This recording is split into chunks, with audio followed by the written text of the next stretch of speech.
What is up, everybody? Welcome to the Cheese Talk podcast. I'm your host, Brian. Today I'm joined by fellow Packer fanatic Todd Friedel. Um, Todd, what's up? It's Not much. about five days until absolute chaos in Green Bay here. That's crazy. We were talking about that before the show, and just trying to do your daily life in Green Bay as a Green Bay Packer resident or a Green Bay resident. Man, it's going to be tough. I Yeah, feel for you. Green Bay and surrounding area. I always say my famous thing is I'm 10 minutes from Lambeau Field, going up, over the speed limit. So, um, I think to be smart on my end, I'll have to plan to leave a little bit ahead of my appointments. Yeah, it's gonna be absolute chaos. And if I see any Bears fans, I might get some road rage. I'm not sure. Might just boil over. Yeah, they're going to muck it up. They're going to muck up the traffic for sure. They're already Absolutely. doing Door County in the summertime. It's bad I enough, do. and they're going to be in Green Bay. That's crazy. Yeah. But last time we talked, last time I saw you, we met at Scray's Cheese, a cheese shop by my house, and you won the cheese curd platter.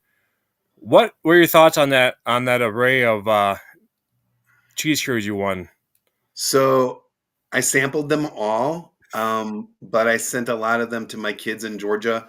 I didn't send them my hoodie though. No, that's one of my favorite. That's one of my favorite things. That hoodie's awesome. That hoodie's awesome. What But was yeah, your favorite flavor of cheese curd? um, there was a horseradish one, right? That was kind of spicy. I believe so. Yeah, Yes. that's the one that I like the best. I didn't send that one down to Georgia. No, I kept that one. But but my kids got the majority of it because they don't get that's a delicacy down in Georgia there. Cheese So curds are? oh yeah, yeah. That's And not crazy. in my family. Yeah. Yeah. Yeah, I like their I mean any of their flavor is amazing. I like the Cajun cheese curds. That one's Well, pretty good. and actually the last time that I was there last week, I happened to wind up there somehow. Don't know how I got there, but they started making mozzarella cheese, um, string cheese. Oh wow. So that's really good as well. So The whole yeah, place the whole place was awesome. I mean, yeah, it's like it's out in the middle of nowhere. that's the first time I visited and it was just amazing and everybody was really nice and the people are making the cheese right there in front of you is incredible. Yeah, You know? it's like a big cow tank, like a big Yeah. water tank. That's this cheese getting mixed around, and what they can do with it is crazy. All the different flavors and combinations, and to keep going this many years later, as a small family operation is awesome for the state of Wisconsin for sure. Yeah, absolutely. The switch over in the Packers talk. What are your thoughts on their season last year? Like negatives, positives. Um I think we were because of the way that the season ended 2 years ago, right? With the loss in San Francisco, but the Packers being into that game well into the fourth quarter. I think everybody's expectation was a little high, higher than it probably maybe was fair to be. And then they still finished with a great record. The fact that Minnesota and Detroit had the records that they did kind of made us feel like we had a 7-10 season. I mean, like it just the division record was disappointing, right? And that would have helped make it feel a little more like it was a successful season. But I mean, they gave Philadelphia everything they could handle in the playoffs, So it's hard to say because they didn't advance further into the playoffs than they did the year before to say it was successful.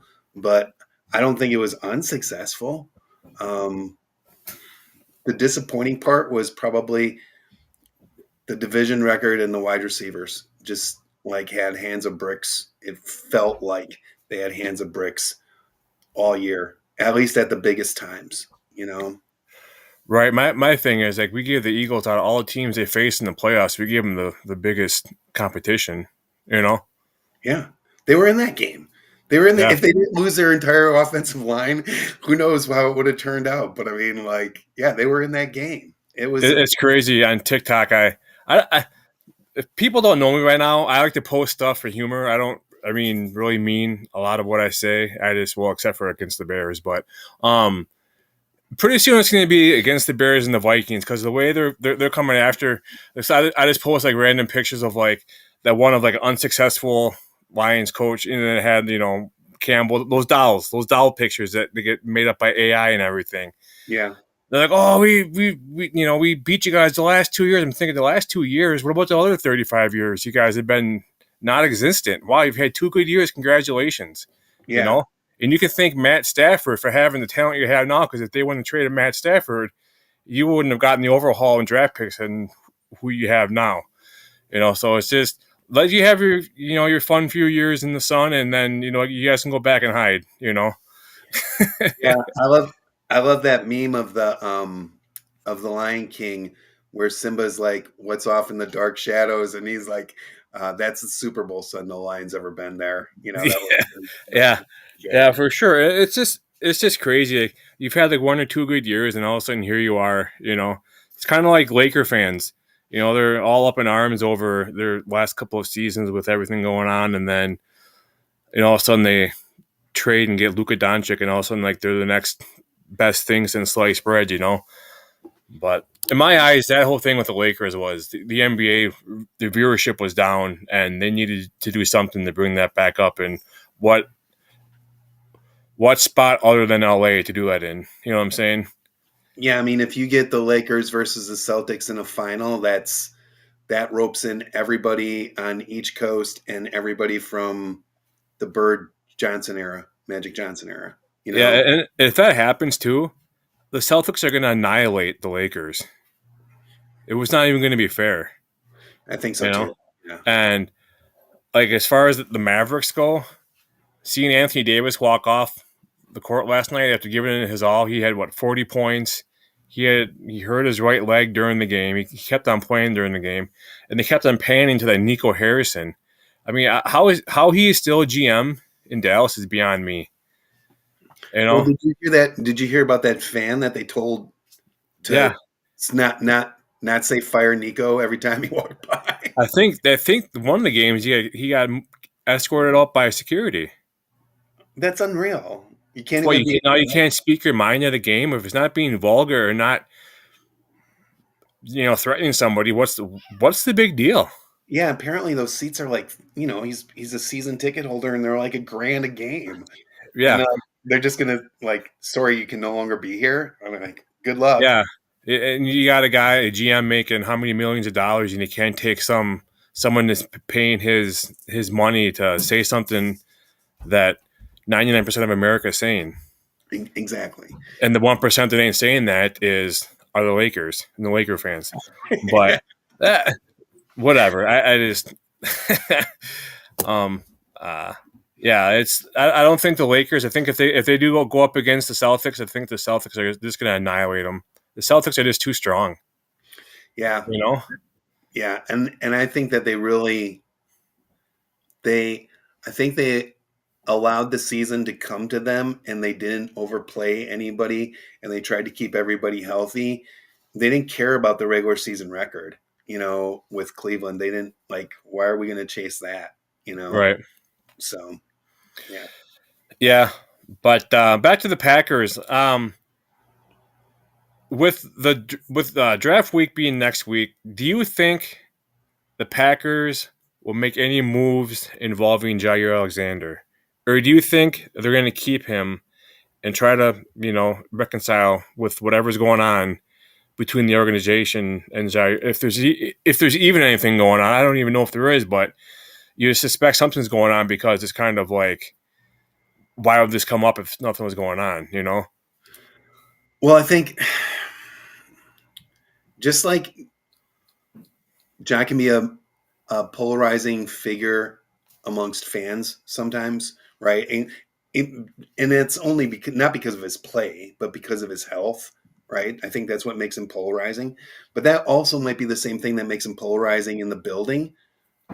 Maybe nobody's got a personal beef against Ja, but they're like, like, how can we justify paying you this money when you've played what 12 games in the last 2 years or whatever it is, like something like that. So maybe everybody likes him. It's just like there's people that are like talking about it through the lens of the money that's being spent and the resources being allocated. I mean, to me, you do one of two things. You either figure out some way to get them to Cincinnati so that you can get their disgruntled pass rusher, right? And and make that deal work, right? Because then you don't have to worry about drafting an edge. Or you keep them and then cornerback moves to third round or back, right? So you do one of those two things. You're either going to get him for some asset that's NFL ready, like, and I don't think we're going to be able to trade him for the Penn State edge, right? Like that's not going to happen. So Right. then Hendrickson or whatever is in Cincinnati. I mean, he's doing it now. He's was number one in sacks last year, right? So if he's Yeah. just ship Ja and a fourth rounder and then get him, and then that way then you spend the first round on a cornerback or on a wide receiver, and you spend the second round on what you didn't get in the first round, and then you spend the third round on D tackle or somebody on the O line, and you go. So, I mean, Do you think they would trade him, like let him prove himself the first part of the season and then trade him to show that he's worth and maybe make his value go up? that can happen. But if he's playing that good, then do you really want to do another Rasul Douglas? I mean Right. I mean, if he's playing good enough to raise his value, then yeah, if you got him and Nixon both on the outside, and then you've got that bevy of players that are all slot people, Javon Bullard, the guy we traded for from the Raiders, like you've got the slot lockdown. Our safeties are awesome. We've got, and that's the thing about the Packers is like we've got so many draft picks from last year that really didn't hit the field from either injury or they just couldn't get it clicking, right? So, I mean, Kitano Ladapo, the other linebacker that we drafted last year, what's his name? That never saw the field.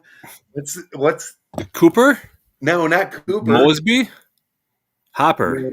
Hopper, Tyrone Hopper. Yeah. Yeah. Like, okay, there's obviously some reason that the Packers thought he was good enough to take in like the fifth round or whatever they took him in, right? After they already took Edgerrin Cooper, dude couldn't see the field. So, and then Jordan Morgan got, injured. So, I mean, it's almost like we have a double amount of draft picks coming in that could potentially help the team. Um, the guys from last year that didn't quite make it. And then, I mean, everybody that's on the team that's a starter right now, I feel pretty good if that was the starting offensive line, starting defensive line, starting back, like whoever the Packers had that's a starter right now. I mean, can you make upgrades? Yeah, but I mean, they can pretty much compete with a lot of teams. You know, Yeah.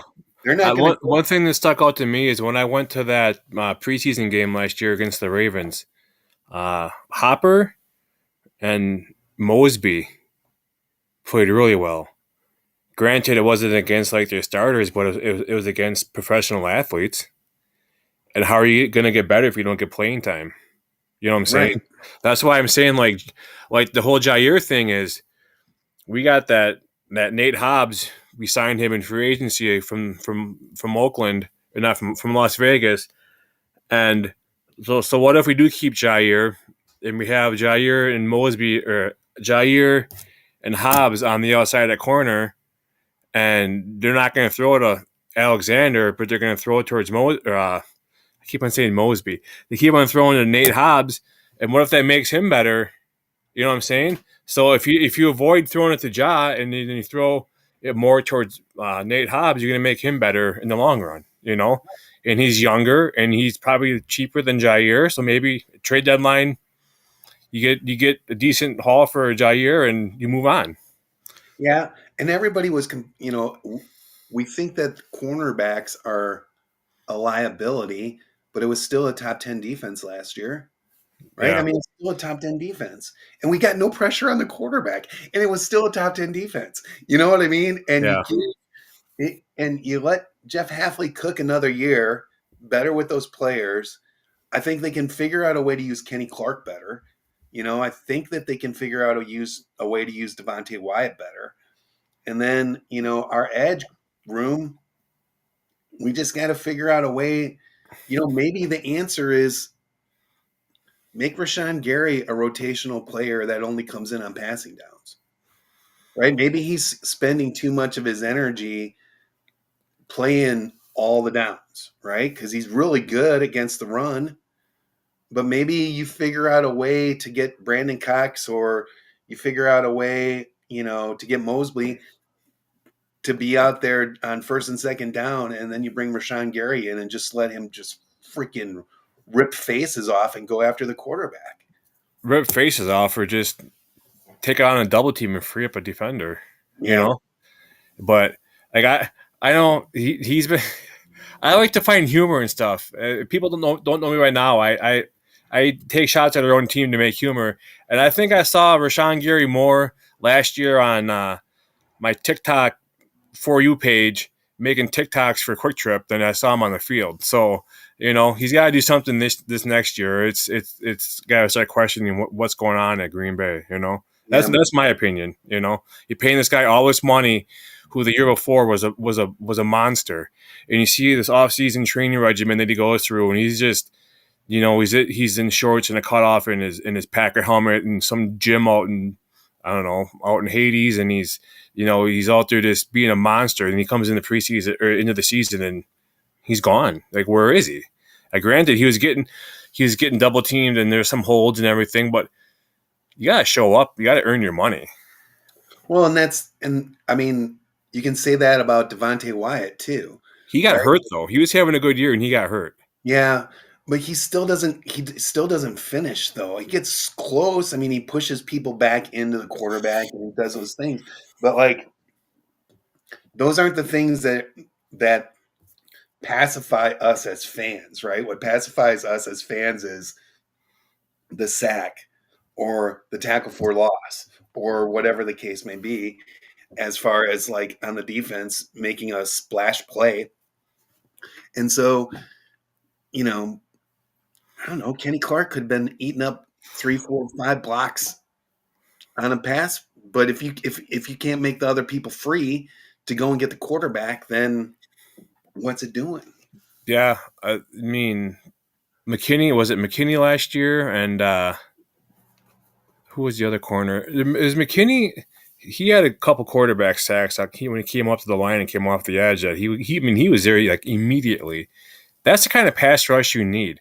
I don't care who you have in there for defensive line. Well, I mean, I do, but the whole objective is to push that line back and give the quarterback no time to make his reads, because when he does, you got your cornerbacks out there chasing a receiver around for 5 to 7 seconds, and the receiver's always going to win that battle. Yeah. So you can't have our guys out there, and as the game goes on, I mean, the receivers are probably going to have better stamina than the corners. And it's not a good combination. It's just I get so sick of seeing like linebackers trailing tight ends and just getting burnt, and something's got like the mentality, that the attitude, the punch your face in and get to the quarterback. I don't care if the guy's your best friend across the line for 60 minutes on a Sunday. Go out there and kick his ass. Talk about how much fun you had afterwards.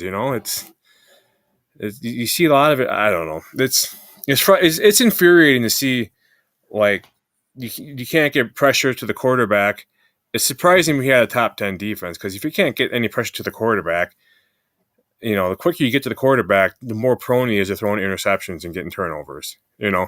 So Yeah. I just hope there's a different vibe in the locker room this year.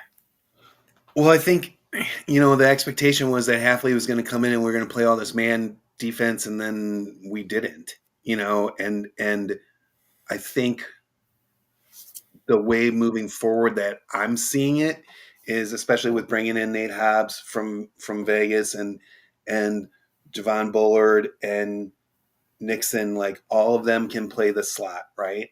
And you can flip flop people from outside to outside, playing on the edge on the corner. Um, Heck, you can bring in Oladapo is almost big enough to come down and play linebacker at times, right? So there, I think one of the things they're trying to do is create confusion by you can't judge what we're going to do by who we have on the field, Right. right? And if that's the case, if that's what they're going through for, is some kind of like defense where the pieces are so rotational that like you were talking about, you can have McKinney blitzing off the edge, never see it coming, right? Because you don't know what's going to be happening out there because we got four guys on the field right now that can play outside corner, that can also play safety, that can also play, the slot. Like, I don't know. Maybe that's what they're kind of trying to go for. Confusion like that. Yeah, and we one guy we didn't mention at all was Evan. Was it Evan Williams? Yeah. He had a good year last year. I mean, he was hurt a few games, but he has that mentality of if he's coming up behind you and you have the ball, he's punching for it. He's like a ball hawk. He's like a Peanut Tillman out there, which I like. Same. Um, That's one thing that infuriates me is just like seeing a guy go for a tackle in a way that doesn't include trying to get the ball out. yeah, Like try to punch it out, try to do something. yeah. If you're behind the guy and you don't know where the ball is, I mean, doesn't hurt to at least try to reach around him and try to punch down in downward motion, free the ball up, or at least try to pull back on his arms and have your teammate come and punch it out. Something. But what are your thoughts on? I mean, Jordan Love, he had the leg injury in the first part of the season last year. Then I think in the middle of the year, he had a growing injury issue. Like, what are your thoughts on his season last year, despite having the injuries? Um, I think again, he was still a top 10 quarterback, right? Like, Yeah, even with all the issues, he's still a top 10 quarterback. And so, I mean, maybe it's my own personal spoil. I'm so spoiled. But, all those years of watching Aaron Rodgers and then, Brett Favre, and you kind of forget about how normal it is to have a quarterback that's horrible. You know what I mean? Like, we haven't experienced anybody having I mean, forget all the legacy years of all those quarterbacks, right? But when's the last time the Packers had a quarterback that was in the back half of all the quarterbacks in the league that year, right? right. Like, when's the last time we had a quarterback that was 16th or worse? I don't know. I don't remember. I mean, I'm only, my youngest recollection is a little bit of Mikowski, but mainly Favre and Rodgers. That's Yeah, been my whole life. I'm in the what 92, 93 is when they got Favre, yeah. and I was 10, 11 years old. So I mean, really, to understand to be that young and understand what's going on, and I just remember Don Mikowski when he got hurt and when Favre came in against the Bengals. That's And Mikowski was even good, I think, the year before Favre came in, right? So it was yeah, like one of those things where it's like, well, really, I mean, how many years have we not had a quarterback that sucks? yeah. I mean, it's crazy. It's crazy. And so the expectation level is way up here for somebody to say, oh, yeah, the Packers quarterback was really good this past year, You right? know what's a fun stat to look at is the starting quarterbacks from like 1992 to current of the Chicago Bears. Oh God, compared so to the Packers. It's like, yeah, it's like 40 plus quarterbacks. Isn't that crazy? that is crazy. That is crazy. That is absolutely insane. That is absolutely insane. And then we're blessed with Malik Willis for a backup, right? Right? Who who somehow gets schemed into being a top 10 quarterback whenever he plays because LaFleur just works his magic and schemes it Yeah, up. that's mind boggling to me is to have so Love goes down on a Monday night game, right? It was Monday night football that he got Yeah. hurt. Or was it Thursday night? Well, it was the opening game, right? So it was Thursday. What Thursday night. Thursday night? Thursday night, yeah. So within a matter of a week and a half, 9, 10 days, I mean, you got someone coming in, not even knowing the offense really. I mean, only thing he really knew how to do was to throw a football, right? I mean, and you get somebody coached up to go 2-0 as a backup quarterback in the NFL. And even against what was it against the Colts? It was against where we just ran the ball down their throats. Okay, we have a quarterback in that's most likely isn't going to throw the ball, and we had like 180 something rushing yards in the first quarter against the Colts or something like that. Or just how how can I mean, speaking of bad teams, the Colts, how can you not stop the run? If you know we're going to run, how can you not stop it? You know, Sean Ryan was a monster in that game. Say what you want about Sean Ryan, but that game, Sean Ryan was putting some people on their backs in that game. that So just blows my mind. Is it? And even getting going from Aaron Jones to Josh Jacobs. Josh Jacobs was probably another top 5, 6 running back in the NFL. yeah, I mean, you look at the impact that Barkley had going from New York to Philadelphia, Jacobs from Vegas to Green Bay, even Aaron Jones from Green Bay to Minnesota. I mean, all those big quarterback or running back signings all panned out for the teams that got them.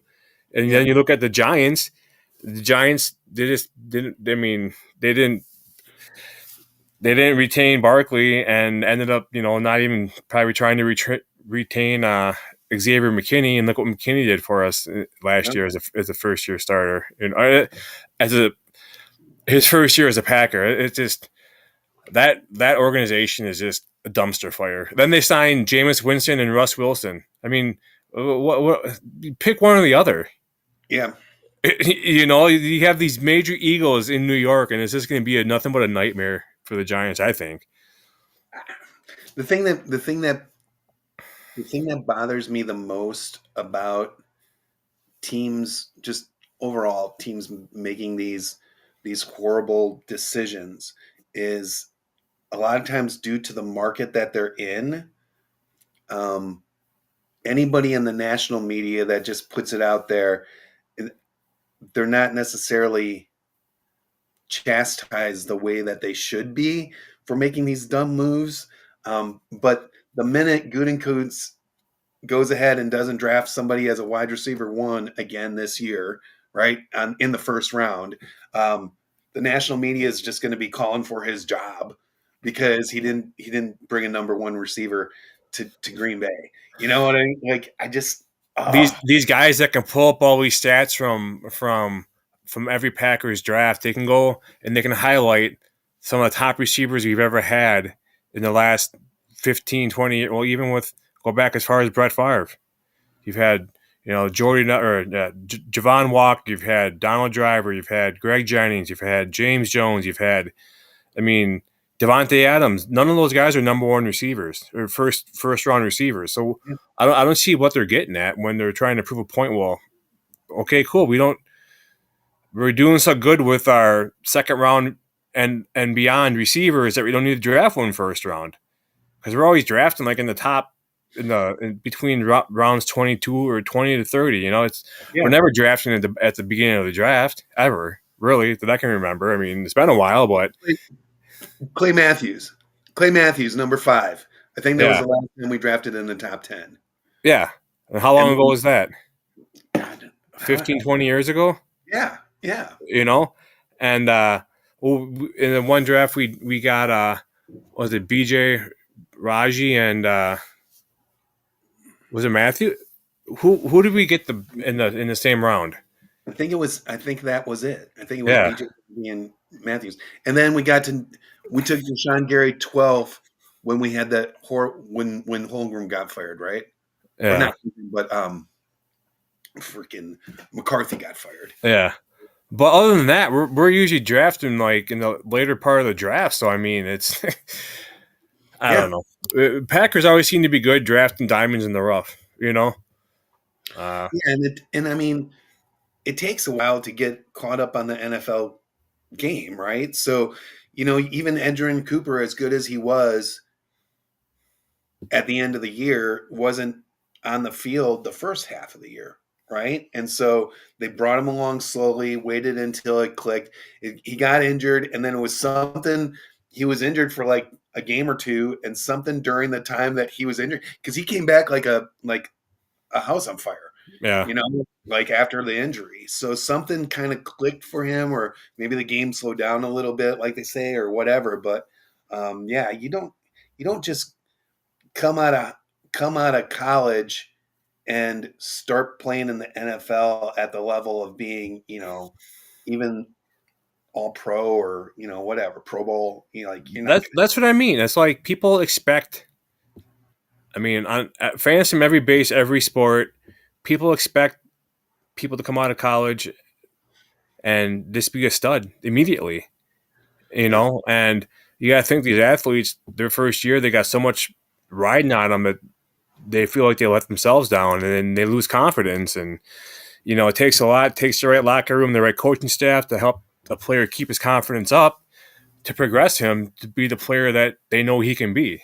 You know, um, and that's that's I feel like the Packers are really good at, like, so it's 2025 draft, right? They're not necessarily drafting to find somebody that can start this year. I mean, it's going to be nice if they can contribute, right? But what you're doing is you're finding somebody that's going to be able to fill in for losing somebody in the 26 season or losing somebody in the 27 season, right? So yeah. 2 years down the line when Elton Jenkins isn't, or Rashawn Gary, or 2 years down the line when Kenny Clark's off the team and you've got, whatever, right? Like that's what the Packers are good at doing. And that's why we're always drafting in the 20s. Who do you see them taking in the first round? I was really locked in on Derek Harmon, like really, like that's the guy that I thought that it was going to be. But I honestly think, and this is going to be controversial because it's going to be in Green Bay. I honestly think they're going to have the opportunity to trade back. I think they're going to have the opportunity to trade back into the low 30s because I think what's going to happen is I think both Cleveland and New York are not going to take a quarterback with their first pick. And then what's going to happen is they're going to be sitting there. New York is going to be behind Cleveland in the 30s, and New York's going to try to jump Cleveland to get Dart to get the quarterback. Jackson Dart. Yeah, You that's what. think they're? I can see Cleveland doing that. Yeah. So what's going to happen is New York's going to New York's going to mess it up somehow, right? So New York's going to go ahead and announce a trade of their pick to go to like 27 or something like that, right? And then the pack and they're going to do that around the 18th, 19th pick, right? So New York's going to mess up, announce the pick, announce the trade way too early, right? And then Cleveland's going to hop them to Green Bay's spot to get Jackson Dart. But something like that is what I'm feeling is going to happen. And then we're going to get an extra third round pick, maybe an extra fifth round pick too, or something like that. But there's going to be something for Jackson Dart that's going to go down because somebody didn't take a quarterback early enough. Yeah, I mean, I could see the Packers trading back just because they've always been so successful with later on draft picks. Yeah. And then if you're in the second round and you're at number 32, well, then take your wide receiver. Then take if you got an extra pick that makes it so that you can be like more creative or whatever, take a shot on the cornerback from South Carolina with the messed up knee, or the kid from Notre Dame that's a cornerback. I forget what his name is too, but both of those had some kind of health concerns or whatever, and I'm sure then you'll hear, oh, we're just drafting another hurt player like Ja. But like both of those people, when you see both of those players, when you see them on the tape, like it's pretty unbelievable what they can do. Yeah, So, I would like to see him get that the Mecca and oh whatever and Bookbud, whatever his name is from Ohio State. Even yeah, though he's like more like a slot receiver and like a Jaden Reed type receiver, so what? yeah. Who cares? I mean, you If you know, if you can trade back and get him, and then later on, like when you're with your extra third round pick, get a speed guy like Jaden Royals or whatever. Or then there's that kid from Arkansas. His first name's like Tesla or something like that, and he's a oh wide boy, receiver. Yeah. Anyhow, that kid can fly, and he's like 6'3", 215 or something like that, and he played he played FCS ball somewhere in Michigan or something like that for like 3 years, and then went to Arkansas for 2 years, and but he just tested off the charts, yeah, and he had like some kind of crazy 90 percentile, like he caught everything that came his way, yeah. no Do doubt. you see Shador Sanders being successful in the NFL? I I mean, see. after all, but you got to think about this. He got his jersey retired at Colorado because he achieved so much for the Buffaloes. I see the the story around Shador Sanders being successful in the NFL certainly happening for the first 2 years at least. And if he's not successful, he certainly won't be blamed. It'll be everybody else's fault Right. on that team. That's a player, that's a coach. Until his dad becomes his coach, right? Then once his dad's his coach, then it's going to be kind of hard to blame the coach. Yeah, because then they're going to blame the coach and he's going to point it back to the players because it ain't his fault. Yeah. So I don't know. I don't. I don't know if I was a fan base that had the opportunity to draft him. I don't know if I just stay away just to avoid the drama. Yeah, I don't know how I would feel if the Packers ever drafted someone like that. I mean, he played decent competition at Colorado, but not like it wasn't like top notch. I mean, it wasn't like. I mean, did they ever play like an Alabama or a team like that, Ohio State? Not No, that I can think of. me either. And when he was bad in games, he was bad in games. He was getting pressure all the time, making. I mean, whatever. I only one that could ever see them retire in the number would be in which they did was Travis Hunter. I think he's a really good athlete. He's a really good kid that has his head on. I think that he's his head on straight, and I don't like the thing that him saying, "Well, if I go to a team, they better play me both on offense and defense." That is pick whatever you good at both. Pick whatever position is going to make you the most money. Yeah, and also get can't say that they can't scheme up, a couple plays, every other game for him, right? On the opposite side of whatever it is that he's playing. Most likely play cornerback, and then we'll scheme up a couple plays for you every other game if we think that it's going to work against the team that we're playing that week. But get good at cornerback first, like get great at cornerback first, and then go play offense, right? Like you don't have to wait until you're 30 to do it, right? Like do it after year 2, right? Like Right. do it after you've accomplished something in the league at that one position, and then see if you can play both ways. I don't know, but why are Right. you in a rush? Why are you in a rush to do it? You I mean, know? it makes me think of like Charles Woodson when he played for Michigan. He played, he was the best at defense, and he returned kicks. He was successful, and he played receiver, and he was successful. He knew his position when he came to the NFL was defense, and he stuck to it. And look what the kind of career he had, and he won a national championship in college.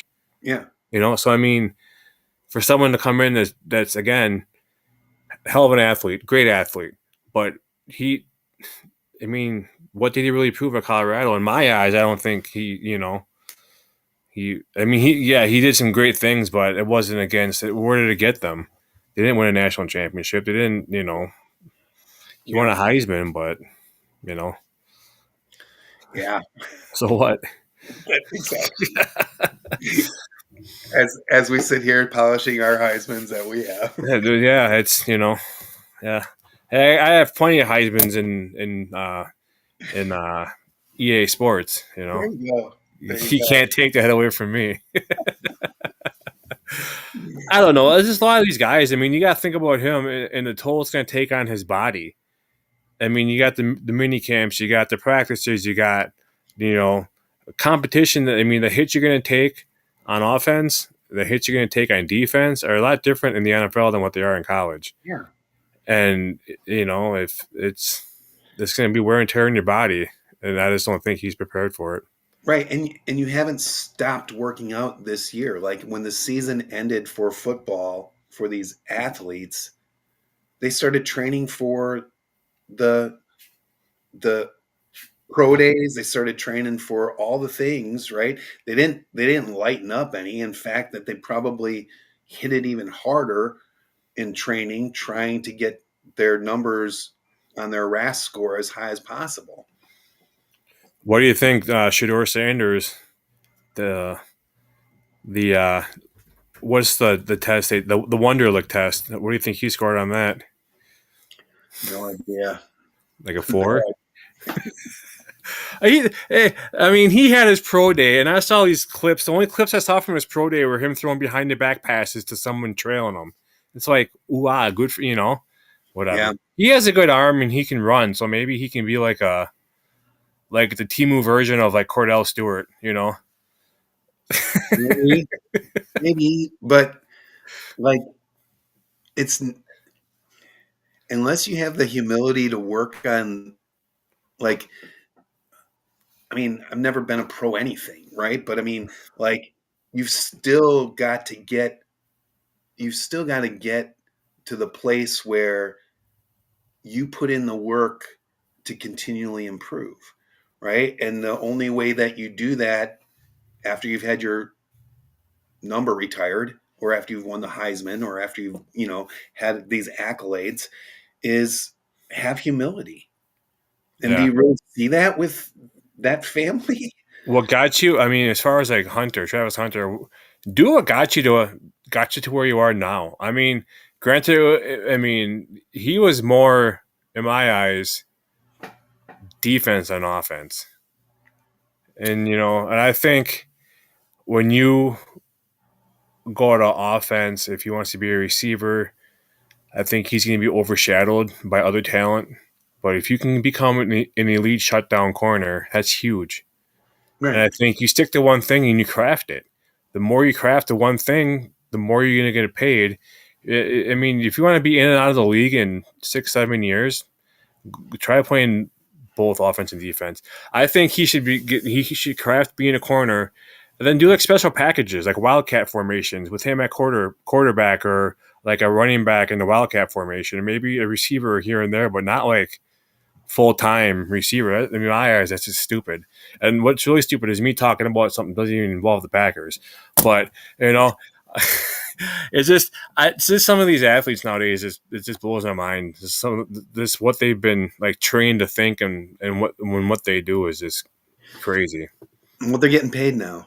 I mean, the NIL, they're getting paid. And so, I mean, that piece of humility, I think, is harder for them to grasp, especially, when they're getting new cards or they're getting, just paid. So, Speaking of NIL, I'm glad you brought that up. What are your thoughts on that?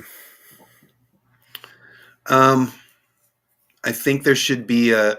I think there should be sort of like a salary cap for Yeah. each school, and then I also think, based on that, having a salary cap, that if you're an FBS team and you sign, um, well, let's put it this way: if you're one of the top, if you're in the top five conferences and you sign somebody that's in the group of five conferences, you should have to compensate them for 2 years of, if you're Georgia Southern, and this is because I'm a Georgia Southern fan, right? So if you're Georgia Southern and one of your kids enters the portal and Alabama signs them, then Alabama should give Georgia Southern some compensation that will help to increase their NIL cap.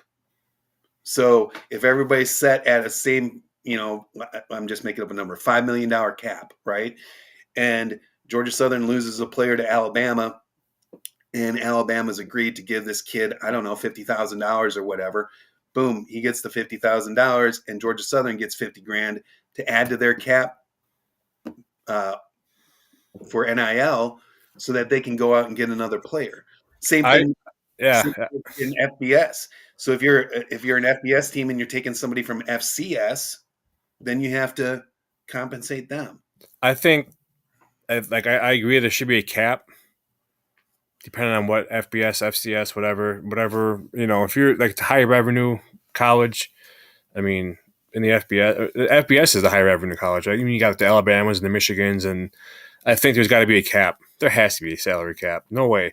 And I think when kids sign over to a transfer or sign out of high school to a team, they should have to sign a contract. They can't breach the contract, and if they breach the contract to go to a different team, they should have to sit out that year to transfer like the old rules. It's just getting out of control. It's so, in my eyes, it just, oh, this kid's been told he's been so good his whole life. Oh, and heaven forbid he goes to a college where people are the same talent as him, doesn't get playing time. Well, I'm just too good. I don't. I'm going to go somewhere else. Then he goes somewhere else. Same exact situation. You look at AJ Storr. He played for Wisconsin 2 years ago. Transferred to Kansas. He's transferring again. I think he landed somewhere else. But that's 8 schools in 8 years, including high school. So every year of high school, he went somewhere different. Every 4 years of college, he went. Each year of college, he went somewhere different. I mean, if he would have stayed his second year at Wisconsin, he'd be in the NBA draft. Yeah, Look at John Tonje. Look what he did at Wisconsin for 1 year. yeah, At one point, he was talk of being the player of the year in college basketball. If AJ Storr would have stayed, he'd have high draft stock right now. But he nope, gotta go somewhere else. Nope. After his year in Wisconsin, he took like $1 million to go to Kansas. He averaged like less than 10 points a game. you know, they're, these kids are being told they're so good. It's in their head they're so good that they work for your spot. Get an education. You yeah. know what? I mean, I just these kids, they're not going to school for an education. They're going for sports and to get that quick money, and it's ruining college sports in general. I think Well, here's it's what they. I mean, here's also the thing that I don't think that the younger generation is being told by the older generation, right? Like, um, there's players at Georgia Southern that weren't on the national championship football teams when they were FCS, um, but they're loved and beloved in that community, and they don't. I mean, they might be selling cars in Statesboro, Georgia, but they're making six figures selling cars in Statesboro, Georgia, because people know them because people know who they are. and they're going to support them. Yes, You exactly. know, Or they're opening up a restaurant, or they're opening up whatever, and they're getting these, and because they played 4 years at Georgia Southern, and the community loves them, and so they go and support everything about them. right? And it makes me think of look at Donald Driver. He was picked in the 7th round by the Packers. He had what percentage to be successful in the NFL? You know, probably less than a 10% chance. I'm Yeah, guessing by odds. if that. He's one of the most beloved Packers of all time. Yeah, He holds a lot of records. He shows that it shows that he worked for what he got. He wasn't just given. He right. worked for it. And now he's God, what does he own now? What chain is that? He owns oh my gosh, he's like a some type of food chain. Hold on, I'm gonna look it up. I'm sorry. But no, it's just like people he's successful. He's Yeah. And he won a Super Bowl. Guess who didn't win a Super Bowl? Junior Bridgman. And he was so beloved by the Bucks fans that anytime there was a Junior Bridgman Wendy's or a Junior Bridgman whatever opening up, like people went because that was Junior Bridgman's. That was Junior Bridgman's. That was Junior Bridgman's, you know? cousin subs. He owns a chain of cousin subs. Donald There Driver you does. And you look at Leroy Butler. He owns like a car. He sells cars like in the I think was it the Wapaka area? I think down that area somewhere. But I mean, Junior Bridgman, he's the one that just passed away, right, from the yeah, Milwaukee there you go. Bucks. Yeah. He was a billionaire, Yeah. you know. Part It's owner just of the Bucks. He became part owner of the Bucks before he passed. yeah. Like unbelievable. I mean, you look at. I mean, a lot of these players are just. I always think back to like a lot of these Wisconsin athletes. I mean, yeah, they're. I wish they'd all go to like University of Wisconsin, like for football and basketball, especially basketball, because it just sucks to see such good talent go to a different team, you know. But years ago, there's a kid named Diamond Stone that played in the Milwaukee area, like at Dominican, I think it was. Super good. Wisconsin recruited him. Then he ended up going to Maryland for a year. Then he went to the draft. He got drafted by the Sacramento Kings, and now he plays like overseas somewhere. But you know, they get these big aspirations that they're going to be some big like NBA. I mean, granted, I guess they're doing a lot more than I've ever done with my life. But their life and my life, whatever. It's just frustrating, I guess, to see Yeah. some of the decisions they make, and I don't know. It's their life, I guess, and they can live it the way they want to. But it's Well, when you've got people chirping in your ear, right? yeah, And then the other thing that you have to remember is not every kid is got a support system where they want what's best for the kid, even if that means that the family's not going to make a fortune off of it too, right? Like you look at the Knipple kid, Duke, right? yeah, Okay, so his granddad was the basketball coach when I went in high school, when I was in high school, at my high school. Okay. His his uncle and his father were on the high school basketball team at WLA. And then the dad left there and became the first athletic director at Wisconsin Lutheran College, right? So the kids basketball lineage as far as don't like, forget his mom. oh yeah, and his mom at UWGB, right? Like so, yeah, basketball lineage through and through, and the kids declaring for the NBA draft, right? But I'm I'm guaranteeing you that that decision was reached not because the family needs money. Right. That's why, you know, I don't know. Well, and Like, you look at like John Blackwell from the Badgers. He's a junior. He entered the draft with the chance to explore where he could potentially go and still have eligibility at Wisconsin. So if he's not happy with what he sees, he can drop back and play his senior year. right, right, You know, and the Knipple, that family. Oh my God! Well, De Pere lost to them this year, and yeah, they have what? He had a brother that's a sophomore or a junior. He had a brother that's a senior or that's a freshman. He was a freshman. Or he is a freshman. A freshman that's 6'8". I know, He could shoot the lights out. I And he had know, a cousin that was a junior on the team, number 23. And he has other like brothers that are younger than high school age. It's like, how does this even happen? yeah. It's a, it's the new Bennett's. It's the new Bennett's of basketball, Wisconsin. right? Yeah. 'Cause we have these lineages all the time. Like we had the Bennetts, and then we had who was the other family that was like 90s, early 2000s that was really big in basketball, kind of like the whole lineage thing with all their kids. Who did they play college for? I'm trying to think. So Dick Bennett was at UWGB and then he went to Wisconsin. And I think they're out of Fond du Lac too. Hold on. Oh, Now, I know who you're talking about too. golly, Fond du Lac basketball family.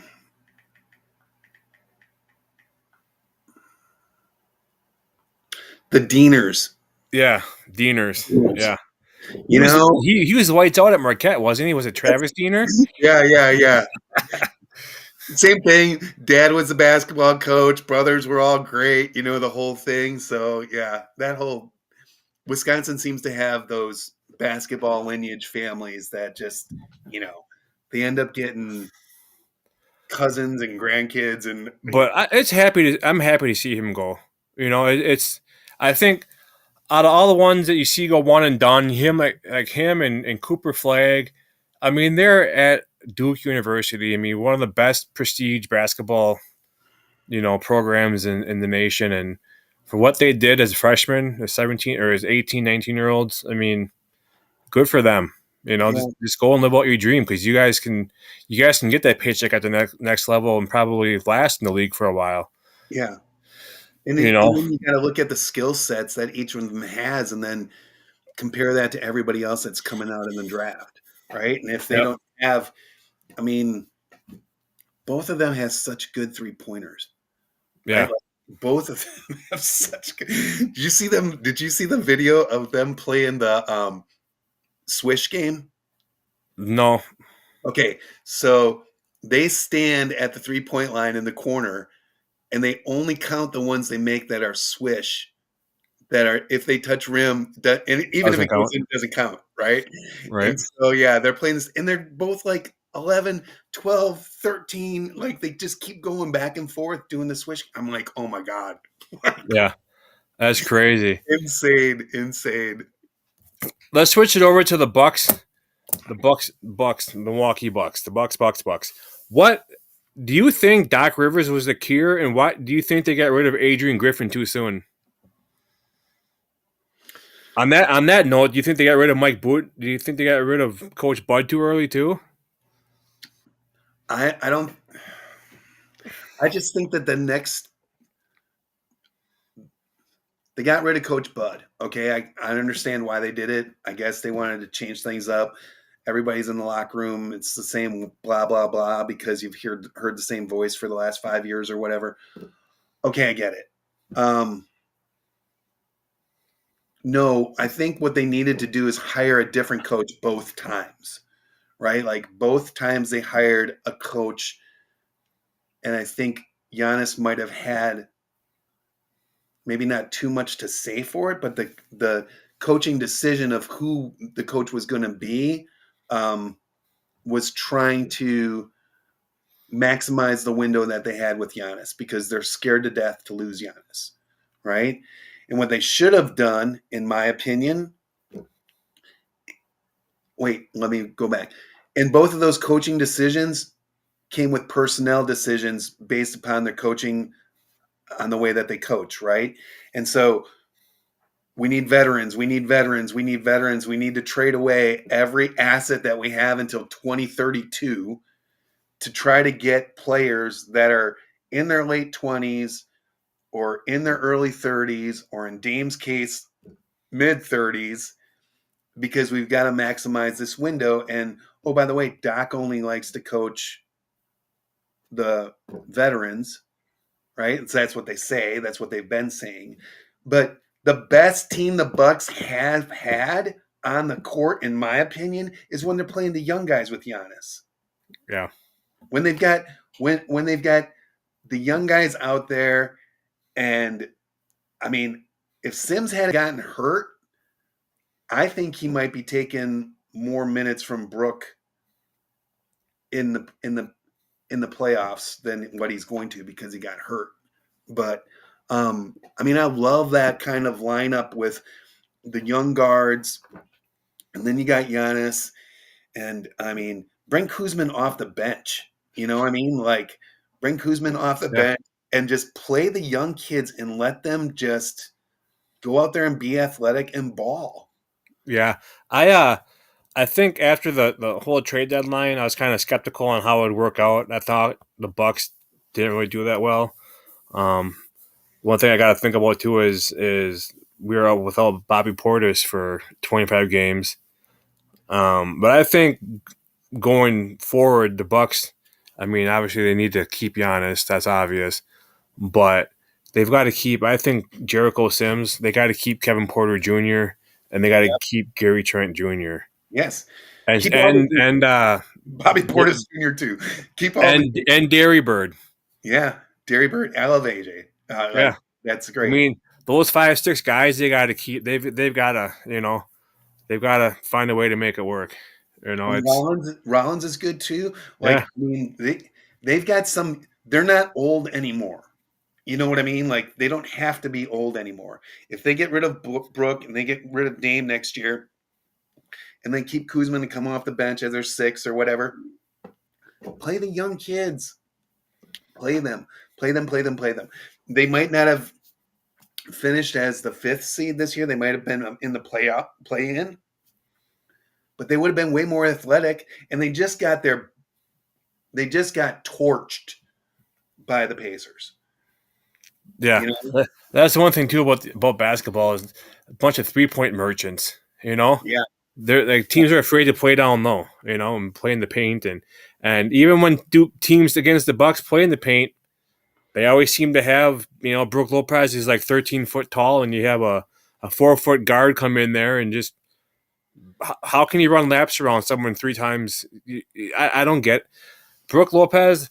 Yeah, when he's hot, he's good. When he's shooting threes, he's good. But when he's shooting 3-pointers with an 8-point lead, 2 minutes to go, or 3 minutes to go in the game, with 15, 16 seconds on the shot clock, giving the other team more time to cut that lead down because you're shooting the ball 6, 7 seconds into the shot clock. You don't need to work the ball around, get a good shot with like 1 second to go on the clock. And his delayed reactions in the paint, when people come, you have to anticipate them shooting the ball. You have to at least try to pretend to like care that you're going to try to block the ball. It's just it just drives me nuts watching him play sometimes. It's just hard. I just walk away from my TV because it's like I don't get like what's going like why I don't understand what he's doing in the game sometimes. And as good as Giannis is on defense, like put him at the five and let Portis play the four, and then have like Kuzma coming off the bench and playing the other, and then you're still pretty big. I mean, Yeah. you're not Brook Lopez big, but Giannis is such a good defender. And you're talking about that anticipation and knowing when the ball is coming and things like that. Like, I don't know. Like, it just seems to be a waste to Brook me. Lopez, he's getting old too. He Yeah. needs to be gone. Yeah. They He's like they need or it, something. they the one thing that they had Bol in the preseason in summer league. They had Bol on their roster. The 7'6" guy or Yeah. whatever he is on the I forgot what team he plays for now, the Magic or whatever. They should have kept him. I mean, he has height and he can shoot the ball too. And you can probably get him for a lot cheaper than what you're paying Brook Lopez. I Yeah. just and then to see what they gave up for Jay Crowder. Where's Jay Crowder at now? He's Yeah. not playing for the Bucks, and we're out of draft picks for the next 5 years, 6 years. Yeah. you know. I mean, that's why I say you're going to have to trade Dame. You're going to have to get rid of Brook Lopez. You're probably going to lose Bobby Portis. I would hate to say that, but I mean, I like him to stay. But I mean, we've got to get some assets back somehow, to make some picks that aren't just second round picks, Yeah, because that's all we're doing is getting second round picks. yeah. You gotta. I mean, I can't stand the Indiana Pacers. Cannot Me, stand them. me Huh? either. I can't. I can't. Okay, one Wisconsin kid from high school that I can't stand is Tyrese Halliburton. He's just. I don't know what it is about him. He reminds me of like a smaller Carl Anthony Towns. Yeah. If you put some weight on him and some height and a headband, he'd be just look just like him, and he plays like him too. He's always complaining for a foul. He's always always loud and chirpy, and it's just when him and Dame were going at it today in one of the timeouts. I was just waiting for a fight to break out. You Well, know, you used the exact word that I was going to use was he's just chirping. He's just yeah, constantly, yeah, constantly, constantly, constantly. Right. And yeah, he's a good player. You like let your ball do your talking. Like, why yeah, do you gotta make me hate you? And you're from Wisconsin. Like, why do I have to yeah. hate you? Yeah, You know, he's from. Is it the same high school as that Xavier Mitchell? I think he is. Yeah. Yeah, he was. Yeah, he was fun to watch knock out DePere this year. The best player in the state with the sectional final or whatever it was that they beat DePere. How do you let your best player get like 48 points? It is beyond me. Like they just couldn't. DePere couldn't stop him at all. That's It's crazy. crazy. Yeah. Yeah. But yeah, I even after last year, like the Pacers, they beat the Bucks, but yeah, Giannis went out with an injury. I mean, he beat like a lifeless Milwaukee Bucks team. When you guys win a championship within the next 10, 15 years, get back to us. But last I checked, we won one 4 years ago. Yeah. And it wasn't a COVID bubble. Right. Lakers championship. It was actually hard fought against the Phoenix Suns, a good team. Yeah. But uh, Speaking of yeah, the Suns, what do you think of Bud being fired after one season down there? I think the players got him fired. Yeah. When you're paying 150 million to three players and you're getting bounced, not even making the playoffs, you're not going to want to. You're not going to want to. You don't want to piss off the players that are really good because then no one's going to want to come to your organization. You go after the coach because they're the easiest ones to blame. Yeah. You know, and what was that stat that I was Joel Embiid? God, do you remember that picture I posted on Twitter of since Yeah, I think I do since remember. since 2017 he's played like 470 games, and there's a player that Carmelo Anthony, I think it was, has played more games since 2017 than Joel Well, Embiid, and he's and like 50 years old. Carmelo's been retired for how many years? And he played until he was like 50 too. Like, I mean, he played a long time for the Raptors. Wasn't the Raptors the last team that he played for? Because he was Oh, still I don't even know. It's the Knicks. Didn't he play for like the Bulls and the he played, Lakers? And he played for Golden State too, didn't he? I don't remember. I have no idea. He was for everybody. He was a walking bucket though too. Yeah, I yeah, remember watching him play at Syracuse, win the national championship with Hashim Thabit, I think it yeah. was, and they had like Johnny Flynn. They had a really good team. But yeah, it's crazy. But with the draft coming next week, I would advise anyone in the Northeast Wisconsin area, plan ahead. I'm taking my Uh, camper up there tomorrow. you taking a camper? No, you parking. Where are you parking your camper at? So the RV parking lot that's right there, kind of across from the Reich Center. It's on the same block. It's on Tony Kendeo Way. Okay. So Yep. so right down from where the practice facilities are, the practice fields. So you got the two practice fields, and then there's the parking lot. That's going to be that RV parking lot for campers and stuff like that. So I got a spot. They went on sale like 6 months ago, 7 months ago. I got a spot when they put up like number 30 something on the spots. I thought I was getting a good deal at the time, but now that the hotels haven't even filled up and things like that, like there's some really good deals out there as far as like go to casino, spend the, Wednesday, Thursday, Friday, and Saturday night, and they're gonna cart you back and forth and give you breakfast and like $300 to go and gamble. But when I got my spot, I thought, they were talking about some of these houses close to Green Bay getting 12, 15, 20 grand for the week. That's crazy. I mean, I was talking to someone who thought about doing renting their house out, and they couldn't get past the insurance part with their insurance carrier because of what ifs, and that's flipping crazy. I know. So Mister First Down is coming up. He's staying down in Brillion, and he'll be up third. Was it Wednesday? He'll be up for the draft for sure. But yeah, I'm expecting to meet up, or I'm hoping to meet up with him. I just don't know how far I want to drive into Green Bay. To be honest, it's a lot, and they're talking for revenue of upwards of like $96 million Wow. for the area, and for one Packer game alone, they bring in 16 million a game. So it's six times the amount Yeah. that you're looking at. 250,000, 300,000 people. If there's any Bears fans and you're in my way, I'm gonna Run. lay on my horn. Well, what's great is like that RV camping spot. Like it's 10 minutes to the main stage of the draft. A walk, 10-minute walk. It's 5-minute walk over to Stadium View. I'm like, you're right there in all the things. And so, yeah, I'm dropping the camper off on Sunday. My kids from Georgia are flying in on Tuesday night, and then I'm driving them up there. I took the day off of work on Wednesday, drive them up there on Wednesday before it even starts, drop them off, and then I can go back to work because Yeah, I'm not going to be around 500,000 people. yeah, No, no, no, no.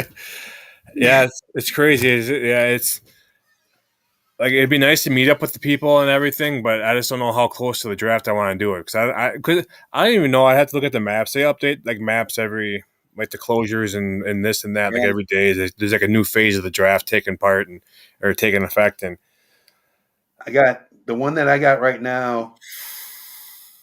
I don't know. I'll show it to you. Let me spin it. It's this one right. It's that one right yeah, there. Have you seen that one? yep, Yeah, that's the latest one that I've seen. But like, yeah, you're talking about between the Rice Center and Lambeau Field, that whole area is just going to be packed with people. That's what I mean. Like that's like two city blocks of people. yeah. I drove by last week when they're in the early stages of putting the stage together, and it's just they have chain link fences all around that whole section of parking lot at where you would park to within the stadium parking lot where people would park to go to like the pro shop. I mean, you have to park like a ways away just to walk to get to the pro shop, you know, and it just you just the amount of people.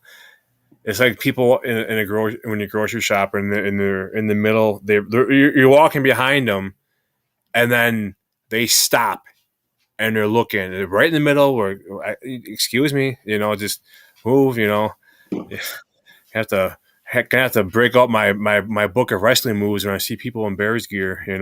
Yeah. Some stone cold stunners. Maybe some sweet chin music. Well, I got really lucky. My kids are diehard Packer fans. I was at least able to pass that along to them. Yeah, They're their owners, they bought their stock like they were supposed to. They did all the right things, and so yeah, they won't be wearing any Falcons jerseys or anything like that when they come up. So they'll be decked out right.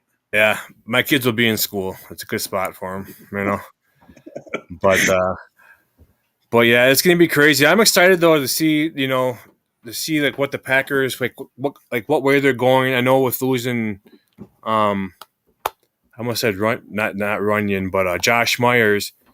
I think Elton Jenkins is going to move to center, and with getting Aaron Banks Yeah, from San Fran, put him at guard. I still think we got a draft line just because the Packers are so good at utilizing and making the linemen be good at more than one position along the line. yeah.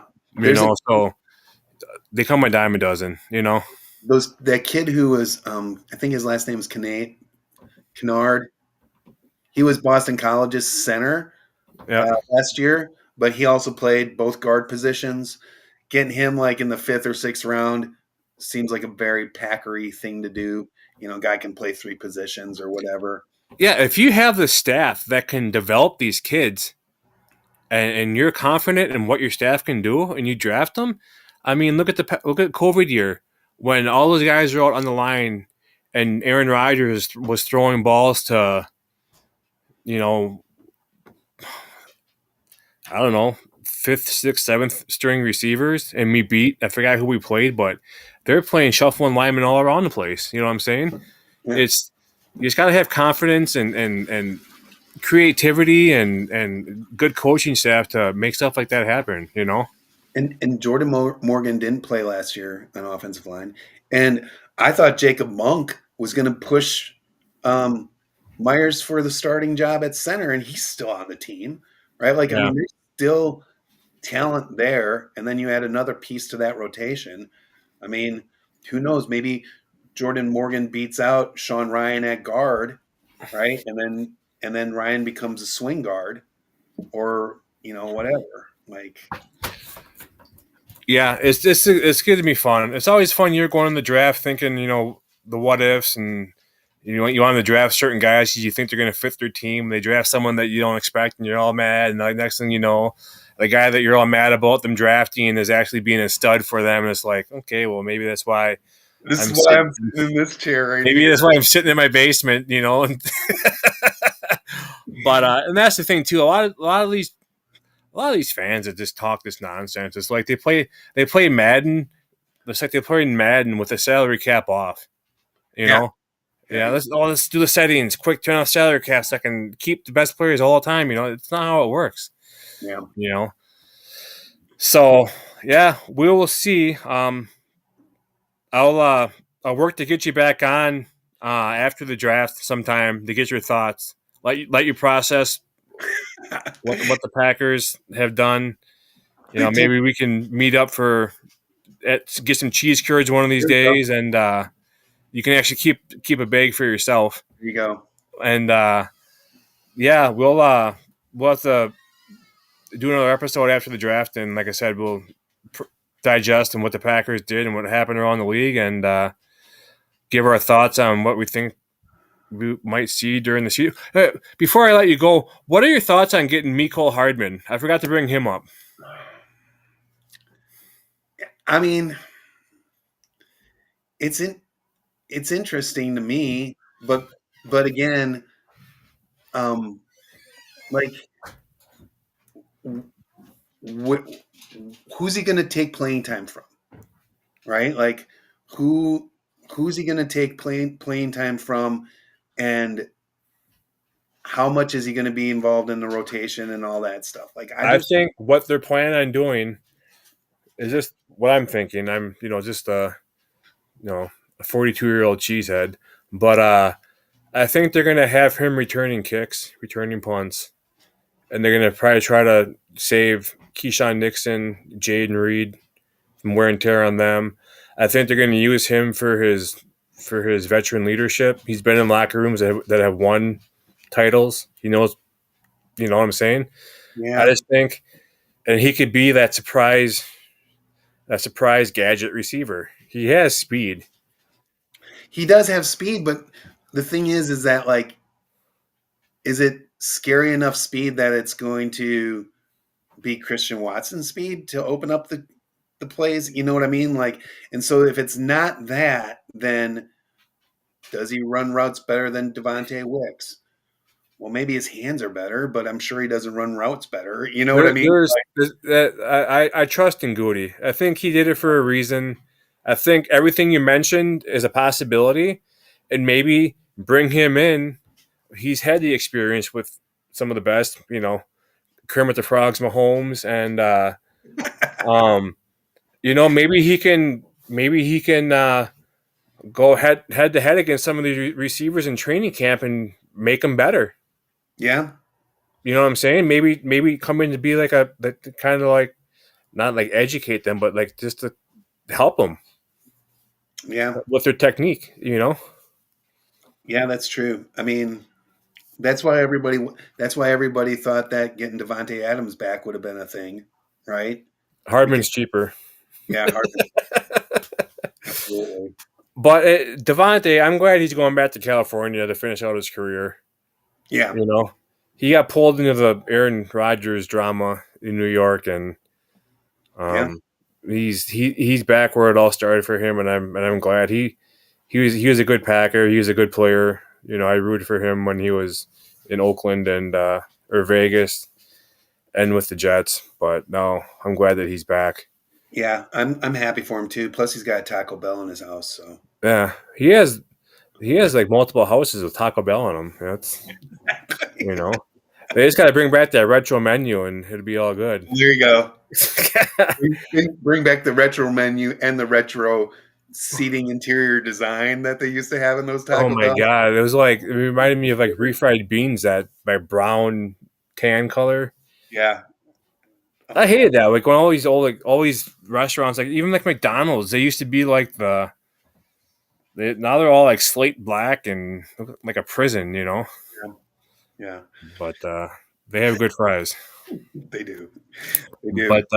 But yeah, I want to thank you, Todd, for being on. Um, I I want to always thank. I want to give a shout out to the Ope Network, Iowa Joe, for giving me the chance to podcast under the Ope Network. They do have some great content. If you go to ohanapackers.net, they've got merchandise, they've got recipes. I haven't looked lately, but I don't think my game day chili recipe's up yet, Joe. If you can hear me, put it up there. But yeah, they have articles. Carlos Silva does a lot of articles. I know Aaron Davis is more on the TikTok part for Ope. But yeah, we're going to start ramping things up here, I think, with the draft coming up and getting some more content pushed out. But Todd, thanks again, and we'll be in touch to get you back on after the draft. I think May's wide open, so awesome. Sounds sound like a great. plan? Sounds like a plan. All I right, appreciate man. Well, take that. care, and thanks again for being on. I appreciate it. No problem. I'll talk to you later. Yep. See ya. Bye.